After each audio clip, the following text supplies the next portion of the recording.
welcome back to my channel, or if you're new here, welcome to my channel. My name is Emma and today I'm going to be bringing you a video all about cultural resets. You may have seen it all online. Cultural reset is like a new trending thing.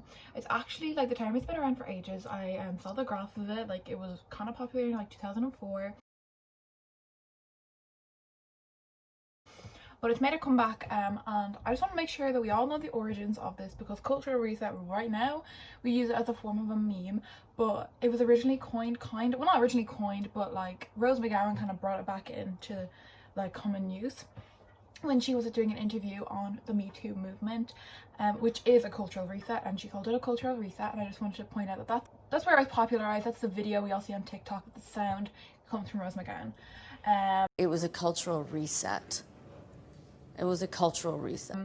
And she was just referring to how the Me Too movement is not just a movement but a cultural reset, and how we've changed so much and how much it has affected the world as we know it. So I'm gonna do a series where I talk about all the different types of cultural resets, whether it be like a serious one, like a funny one, and I just want to clear up there's a difference between an iconic moment and a cultural reset. A cultural reset has like a knock-on effect in culture, like it created a whole new trend, it created a whole new lifestyle, like everything like that. And then an iconic moment would be like Kim Kardashian hitting Khloe over the head with a bag and saying don't be so fucking rude. That would be an iconic moment, however not a cultural reset. And it's kind of, I wouldn't say it's wrongly used because, you know, it's a meme, but like technically it is wrongly used on TikTok all the time when they refer to like iconic photos or moments and stuff like that. So I just wanted to clear up, that's what I'm talking about. These are shows, people, events, like even fashion looks that completely changed the game. So without further ado, here is episode 1 of Cultural Resets.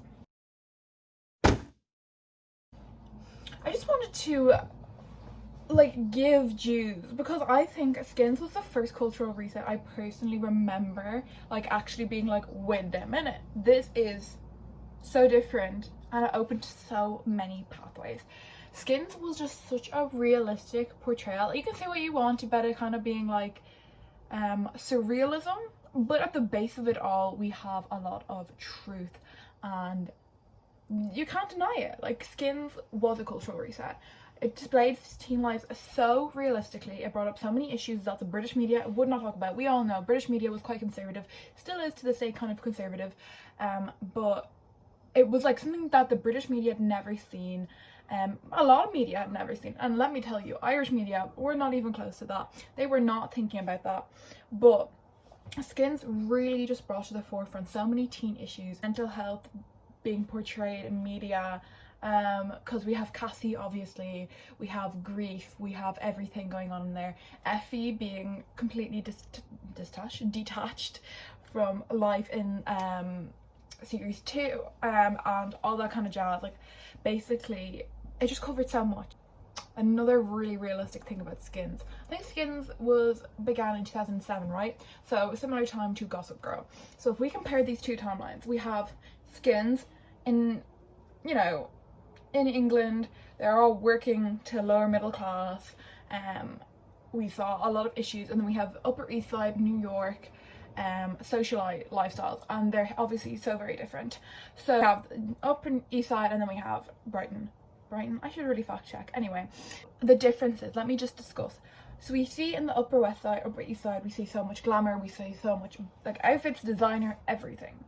The wardrobe budget for Gossip Girl, astronomical. Now we have Skins, and they dress like realistic actual teenagers with their denim skirts and their mini skirts and their like weird layering and the cardigans and like everything. Now mid-2000s, we're going to talk about that because mid-2000s was a time, and obviously at that age the kids, the Skins kids are like 16.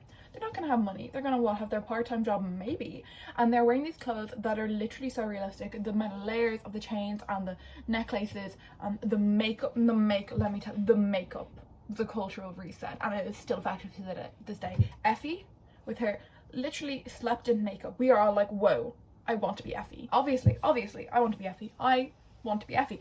Obviously I'm Pandora, that's just the way it is.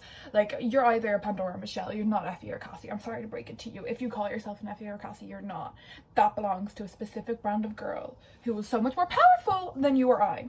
We have this whole thing where they literally are realistic style. We really haven't seen a lot of this. We've seen very curated wardrobes, perfected wardrobes, things that reflect higher income lifestyles. And then we have this, which so many more people are able to relate to, rather than being like, oh my god, I wish I had the new Manila Blahniks like fucking Serena van der Woodsen. No, now we are like, oh look, they have beatable Converse that they've had for about 12 years and have painted over and drawn on, just like me and my mid-2000s scene phase, you know? So it's just such, that in itself is so important. Like, it literally brings so much to the forefront that we need to talk about. There is also diversity to a point, you know what I mean? There are people of color in this show. There are different sexualities. We have Katie and Emily Finch. Obviously I can't remember which one is gay, one of them is a lesbian, and we see the whole fight between Katie and Emily. I'm not sure, I think was Katie lesbian, I think, and the whole fight being like, you're not gay, you're just looking for attention, portraying a lot of young LGBTQ plus teenagers and what they were struggling with, people just absolutely stomping all over their sexuality, telling them they're confused, they're just looking for attention, they don't know what they're talking about, they're only young. And really, I think a lot of the times we see this as a very pivotal teen show where it shows sexuality in a realistic light, rather than them having like a really dramatic coming out story and then everyone was like, yay, rather than actually stuff that portrays the other side of things. Obviously both happen, but portraying the other side of things where people were less accepting or just skeptical of their lifestyle. Let's get into why it's a cultural reset, rather than me just being like, this was a cultural reset. The actual facts are the point that make this a cultural reset. Skins knew no boundaries. And when Skins first came on to the scene, when like all the advertisements were out for Skins, parents were disgusted. They were like, what is this? What are they going to be teaching my children? Sex, drugs, eating disorders, mental illness. We don't want to talk about that, especially in Britain and Ireland. We did not talk about mental illness to like we do now. And I think Skins is one of the pivotal turning points in how we viewed it in the media as well. Skins basically brought this to the forefront for conversation and for teens to be like, shit, this happens to me too, I'm not alone. And parents were scared. I mean, it was a whole new form of TV show. It was a whole new dirty, gritty, realistic TV show. And another reason why parents were probably scared of this is because it actually captured what youth was really like. If you take away the surrealism, if we think about the parties and all that kind of stuff, but if we strip that back to the base of it, it is drugs, sex, and mental illness, all this kind of stuff, and it really captures youth. Parents probably didn't want to even believe that their kids could be doing this, even though obviously the parents were children and teenagers at one point too, and they don't want to be like, oh yeah, my kid, I did that, but my kid never did that. Facts are that it really captured youth. The reason why it's a cultural reset is the characters actually displayed depth, rather than having one personality trait and playing off of that one personality trait.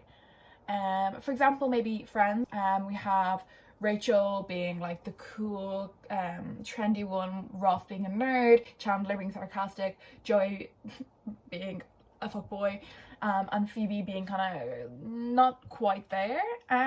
The only depth I think we really saw was in Phoebe's character, but we really didn't see people having more than just this one personality trait, and it revolving around that. We really, I think when Skins came out and displayed teenagers as multifaceted, it really like opened up everyone's minds, and they were like, shit, yeah, like teenagers are so like everywhere, like they're exploring their sexuality, their identity, everything. You know, it was the first time we decided that teenagers aren't just this one thing, they can be multifaceted. To round this all up, it was crucial in securing a spot in British media for more realistic portrayals of teenagers, and it really secured a place in the British media to open up a space for people to talk about abortions, sex life, safe sex, all of that. It really opened up for talking. Even if we did see that in media, it would generally be more of the older kind of shows where they're actually like adults rather than teenagers talking about this kind of stuff, which is kind of, no, it is groundbreaking. It really is like just a cultural reset. That is all I have for today. If you enjoyed this video, please give it a thumbs up. If you like Skins, if you have any points otherwise about why Skins is a cultural reset, I won't be hearing otherwise. Skins was a cultural reset and it's just facts. But if you have any other ideas for cultural resets, events, people, whatever, please leave them down below and I will see you next week. Thanks guys, bye!